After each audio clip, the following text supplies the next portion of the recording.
अगर नाम जब चल रहा है तो अशुलभ में लोके लब्धुमिच्छस्य यत्नाद, जो बड़े प्रयास से यहां प्राप्त नहीं हो सकता वो तुम्हें प्राप्त हो जाएगा। सबसे बड़ी बात, सूक्ष्मता से विचार कीजिए, आप धन क्यों चाहते हैं? तो उत्तर आएगा भोगों के लिए। सीधी बात है।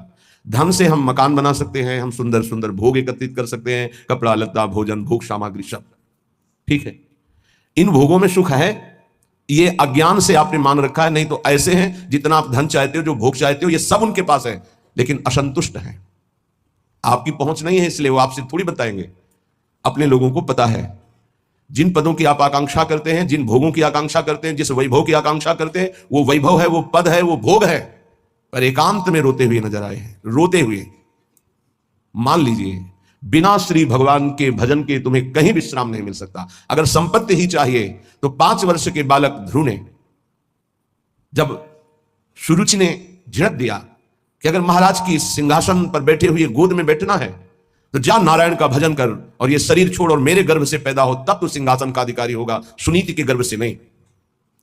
माता सुनीति ने उसी बात को पुष्ट किया, बेटा तू विमाता को कटुवचन बोलने वाली मत मान, वो मां है, ठीक कहती है।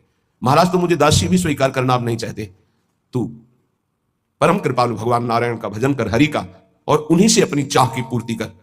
चाह थी मुझे परम पद मिले, परम पद अटल पदवी ऐसी मिली, सप्त ऋषि उसकी परिक्रमा करते हैं, ध्रुव जी की सप्त ऋषि परिक्रमा करते हैं, ऐसी पदवी प्राप्त हुई। क्या चाहिए? अपना कितना प्रयास कर लेंगे आप? हम ये नहीं कहते कायर बन करके बैठ जाओ, आप अपने कर्तव्य का पालन करें, पर नाम जप करते हुए। जो चाहिए विश्वास कीजिए, अगर भगवान का भजन करते हुए तुम भगवत प्राप्ति नहीं कर पाते, भ्रष्ट हो जाते हो, तो श्रीमान कुलवानों के यहां तुम्हारा अगला जन्म होगा, परम पावन, जहां वैभव ही वैभव है। जिन भोगों में तुम भ्रष्ट हुए हो उस भोगों की बाहुल्यता होगी, और भक्ति के संस्कार उन भोगों से वैराग्य दिलाकर अगला जन्म भगवत प्राप्ति करा ही देगा पक्का। 2 प्रकार का जन्म होता है योग भ्रष्ट का।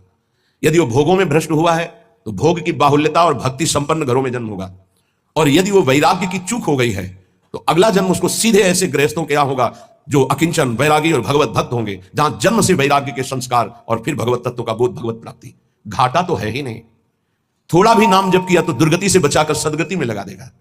जो चाहिए वो प्राप्त, विश्वास कीजिए। पर किसान भी खेती बोता है तो इंतजार करता है, सुरक्षा करता है, सींचता है, निकालता है, तब वो जाकर के कहीं फसल प्राप्त करता है। ऐसा नहीं कि दूसरे तीसरे दिन उसे फसल मिल जाती है।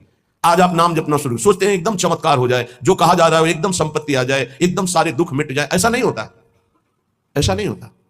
कोई कार्य एकदम ऐसे नहीं होता, उसकी भूमिका बनती है। पहले अनर्थों की निवृत्ति होती है, जिसको पाप कहते हैं। पाप प्रवृत्ति का नाश होता है, पहले पाप नाश, फिर पाप प्रवृत्ति का नाश, फिर भागवतिक भावों का उदय, फिर जो चाहोगे प्राप्त हो जाएगा। विपुल धन स्त्री पुत्र गए हो तमादि, उत्तम स्त्री उत्तम पुत्र उत्तम धन, जो चाहिए मिल जाएगा। भगवान ने कहा है, आर्त अर्थार्थी जिज्ञासु ज्ञानी 4 प्रकार के भगत होते हैं। एक संकट निवृत्ति के लिए, एक धन प्राप्ति के लिए। धन भी चाहिए तो श्री हरि का भजन करो और अपने कर्तव्य का पालन करो, और जैसे तुम्हें वो रख रहे हो वैसे राजी रहो। आगे चलकर जब इस फसल की अन्न राशि एकत्रित होगी, अर्थात तुम्हारे इस भजन का फल आएगा, तो निहाल हो जाओगे, इसी जन्म में निहाल हो जाओगे। मान लीजिए, प्रार्थना है, मान लीजिए, ये मनमानी आचरण बंद करके भगवान के आश्रित होकर नाम जप कीजिए।